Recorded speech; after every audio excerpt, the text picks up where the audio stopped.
వందనాలు తెలియజేస్తున్నాను. అలాగే నన్ను ఈ స్థలానికి ఆహ్వానించిన దైవస్థానుల కుటుంబానికి కూడా నా ప్రత్యేక వందనాలు. దేవుని బిడ్డలారా, మన పరిస్థితులు అనుకూలంగా లేకపోయినా కూడా దేవుడు మిమ్మల్ని నన్ను ఈ స్థలానికి అద్భుతంగా నడిపించాడు. సురక్షితంగా క్షేమంగా మనం ఈ స్థలానికి చేరుకున్నాం. దేవుణ్ణి ఈ రీతిగా స్తుతించే దినాల్లో మనం సమయంలో ఎంత ఎక్కువ సమయం కూడుకుంటాం అంత దీవెనకరమైన విషయం. మన ఆత్మలు క్షేమాభివృద్ధి నొందుతాయి. మనము బలపరచబడగలుగుతాం, స్థిరపరచబడగలుగుతాం, దేవుని రాకడ కొరకు సిద్ధపరచబడగలుగుతాం. ఈ శక్తి పండుగ అద్భుతంగా నడిపించబడుతుంది. దైవస్థానులు నేను బయలుదేరేటప్పుడు వర్షం మాకు కూడా రాజమండ్రిలో అధికంగా ఉంది. అందుకని నాకు కొంచెం అనుమానం వచ్చి ఇంకెవరు రావడానికి అవ్వదు కదా అని చెప్పి దైవస్థానులతో నేను మాట్లాడాను, సహోదరి గారితో. అంటే వేరొక సమయంలో పెట్టుకోవచ్చు, ఇంక ఇప్పటికి ఆపేయచ్చు అన్నట్టు. వారు హల్లెలూయా. ఎలాగైనా దేవుడు ఇంత అద్భుతమైన సమయాన్ని మనకి ఇచ్చారు. దేవుని బిడ్డలారా, దేవుని సన్నిధిలో ఉన్నాం.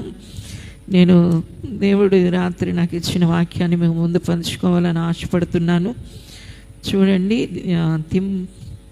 పేతురు పత్రిక చూద్దాం. 2వ పేతురు పత్రిక 1వ అధ్యాయం 3వ వచనం.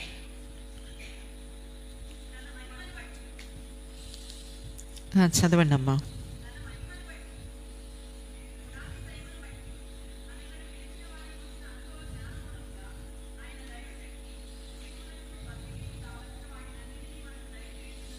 హల్లెలూయా.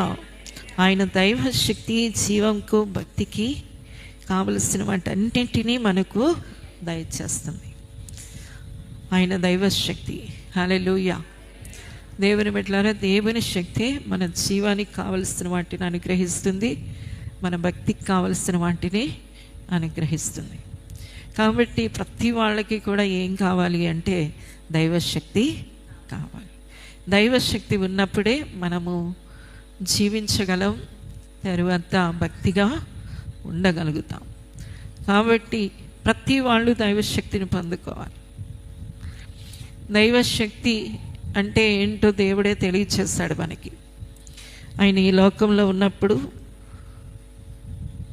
వాగ్దానం చేస్తాడు. లూకాసు సువార్త చివరి అధ్యాయం 24వ అధ్యాయంలో మీరు పైనుండి ఏం చేయాలి? శక్తి పొందుకోవాలి. శక్తి పొందుకోవడానికి మీరు యెరూషలేములోకి వెళ్ళి ఏం చేయాలంటే కనిపెట్టాలి అని చెప్పి 24వ అధ్యాయం 49వ వచనంలో అంటున్నాడు.